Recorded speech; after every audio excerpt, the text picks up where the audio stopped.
I'm Kyle Hawkins from Bogard, Missouri. I'm a row crop farmer. I farm corn, beans, and wheat. I'm here today. I won the Gold for the Gold contest with Golden Harvest. We've been using their products for the last 12, 13 years. We row crop 5,000-6,000 acres of soybeans and 5,000-6,000 acres of corn, kind of depending on the year and fluctuation of what percentage is what. We've got very small wheat acres, 200 or 300 a year, just to kind of get the combine out of the shed in the middle of summer when we need to be at the lake. But on our no-till to conventional till or minimal till practices, we're about a third to two-thirds, a third being minimal till, two-thirds being no-till. A lot of that is, on our early crops, early seasons, our ground temperatures are really cold. So we like to, make a pass over it with a field cultivator to warm that soil up, level it up, so we can get started planting earlier. Allows the temperature of the land to warm up soil, so we can get that crop up and going early as we can to maximize our yield potential, especially in our bean crop.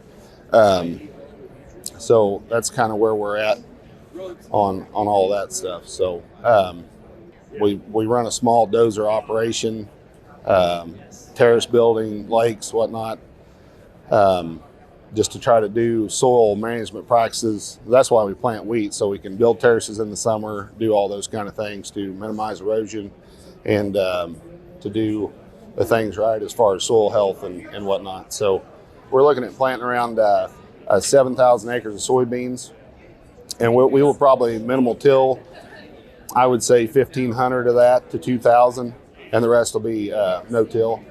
On our corn side, we're more minimal till. Field cultivator pass right after we apply fertilizer. So 5,500 acres of that will be a minimal till to late season no-till pass. Depends on the farm. I mean, how steep the farms are, or, everything. We try to do everything right, the best we can anyway. I don't know if anybody's right, but so we've got some ground that is just strictly no-till for erosion purposes and stuff like that. So so I would say that's kind of where we're at going into 24 here. So right now, at home, when we're doing this, we're the end of February here, and we are very dry. Going into March, I think March is going to come in like a lamb, and they say maybe go out like a lion. So who knows? But we're going to need to get caught up on soil moisture. Subsoily, we're not good.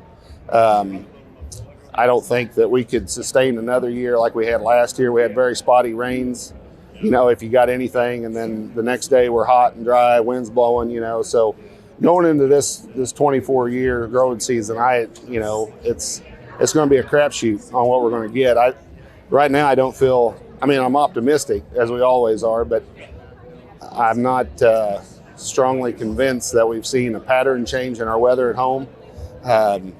I feel like that we're kind of right on pace as last year. So last year in 23, we had yields from as bad as 2012 to as good as 2020, 2021 yields that we had.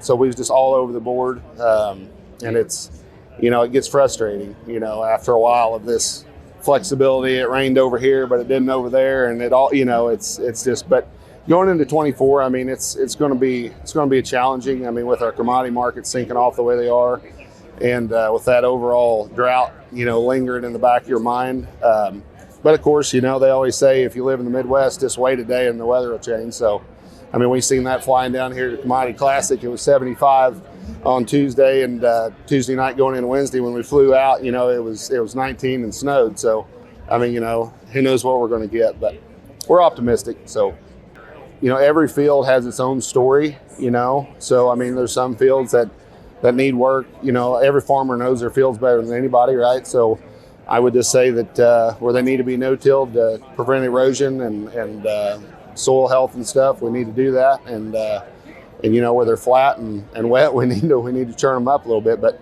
the farmer knows his field's better than anybody. So We've been doing kicking around every year. We started in 2020 doing early planting soybeans.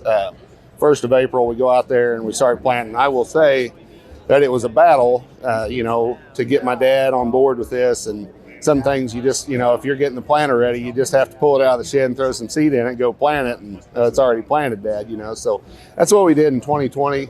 And we had really good yield results out of that. We had 37 acres that averaged 101, a little over 0.62 bushel on 37 acres. And it was kind of a shock and awe thing, because at home we've never had that kind of, especially field average. I mean, it wasn't a lot of acres, but it was enough to give you an idea that said, hey, we can potentially have something good going here. And so, as the years went along, I mean, we've hit 90s, 80s, depends on the weather early. But planting soybeans early has been, and we do some other microbial stuff with another company that I think gives us a pop. So this last year in 2023, we entered the goal for the gold with Golden Harvest, and we had to do an acre and a half plot sample, and we had 103 and a half, pushing 104 bushel on that acre and a half. I think that overall field averaged like 90 something. That was on 65 acres. But given our condition this year, if you had any trees around it, it was so dry. You had a lot of things that brought down the overall average of the farm. But was really extremely happy with getting to win the state of Missouri, entered in this Golden Harvest contest. So. It was fun. It was cool. It's good to be here, and look forward to doing something next year.